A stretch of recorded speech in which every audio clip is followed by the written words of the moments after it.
علیکم ورحمۃ اللہ تعالی وبرکاتہ۔ امید ہے کہ آپ تمام سامعین ناظرین بعافیت ہوں گے۔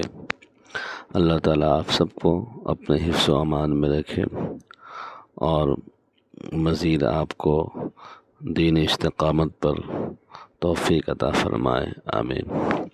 نمبر 1، اسلامی تاریخ 20 شعبان المعظم۔ حضرت وحشی بن حرب رضی اللہ تعالی عنہما، آپ کا نام وحشی ہے جس کے معنی اکیلا رہنے والا ہے، ان کو ابو دسمہ بھی کہا جاتا تھا۔ وہ حبشہ کے رہنے والے تھے اور بہترین نشانہ باز تھے۔ یہ قریش کے سردار جبیر بن مطعم کے غلام تھے۔ کفار نے یہ شرط رکھی تھی کہ اگر حضرت حمزہ کو قتل کرو گے تو تم آزاد ہو جاؤ گے۔ چنانچہ جنگ احد میں حضرت حمزہ رضی اللہ عنہ وحشی کے نیزے سے شہید ہو گئے۔ حضرت وحشی کہتے ہیں کہ جنگ احد میں حضرت حمزہ کو شہید کر کے میں خیمے میں آ کر بیٹھ گیا، اس لیے کہ اپنی آزادی کے علاوہ مجھے کوئی اور دلچسپی نہ تھی۔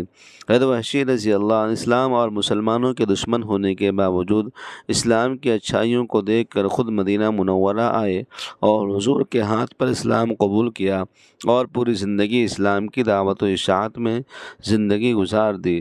حضرت ابو بکر رضی اللہ عنہ نے اپنے زمانے نبوت میں جھوٹا دعویٰ کرنے والے مسیلمہ کذاب کی سرکوبی کے لیے ایک لشکر بھیجا اور اس میں حضرت وحشی بھی تھے۔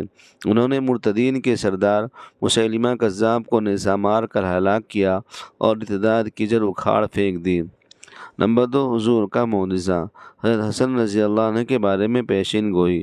رسول اللہ نے حضرت حسن رضی اللہ تعالیٰ عنہ کی طرف اشارہ کر کے فرمایا، میرا یہ بیٹا سید ہے اور امید ہے کہ میں مسلمانوں کی دو بڑی جماعتوں کے درمیان اللہ تعالیٰ اس سے صلح کرائے گا۔ بخاری۔ چنانچہ حضرت علی رضی اللہ تعالیٰ عنہ کی وفات کے بعد حضرت حسن رضی اللہ عنہ نے امیر معاویہ سے صلح کر لی۔ اس طرح حضور صلی اللہ علیہ وسلم کی پیشین گوئی سچی ثابت ہوئی۔ نمبر 3، ایک فرض کے بارے میں جماعت کے ساتھ نماز پڑھنا۔ رسول اللہ نے فرمایا، مردوں کو چاہیے کہ وہ جماعت کو چھوڑنے سے رک جائیں ورنہ میں ان کے گھروں میں آگ لگوا دوں گا۔ ابن ماجہ۔ فائدہ، جماعت چھوڑنے والوں کے لیے حدیثوں میں بہت سخت وعیدیں بیان کی گئی ہے، اس لیے تمام مسلمان مردوں پر جماعت کا اہتمام کرنا ہی بہت ضروری ہے۔ نمبر 4، ایک سنت کے بارے میں نیک اولاد کے لیے دعا کرنا۔ نیک اولاد حاصل کرنے کے لیے اس دعا کا خوب اہتمام کرنا چاہیے۔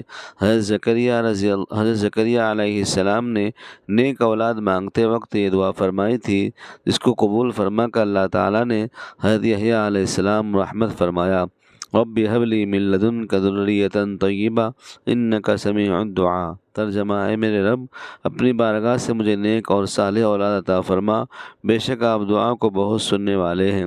نمبر 5، جمعہ کا خطبہ سننا۔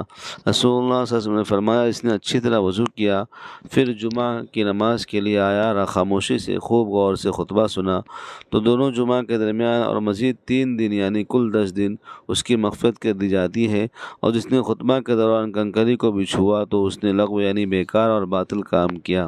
نمبر 6، گناہ کے بارے میں فضول خرچی کرنا۔ قرآن میں اللہ تعالیٰ فرماتا ہے، اسراف اور فضول خرچی مت کرو کیونکہ اللہ تعالیٰ فضول خرچی کرنے والوں کو پسند نہیں کرتا۔ نمبر 7، دنیا کے بارے میں قرآن میں اللہ تعالیٰ فرماتا ہے، انسان کو اپنے کھانے پر نظر رکھنی چاہیے کہ ہم نے خوب پانی برسایا، پھر ہم نے عجیب طریقے سے زمین کو پھاڑا، پھر ہم نے اس زمین میں سے غلہ، انگور، ترکاری، زیتون، کھجور، گنے، باغ، میوے اور چارہ پیدا کیا، یہ سب تمہارے اور تمہارے جانوروں کے لیے فائدے کے لیے ہے۔ سورہ عبس۔ نمبر 8، آخرت کے بارے میں جنت کی چوڑائی۔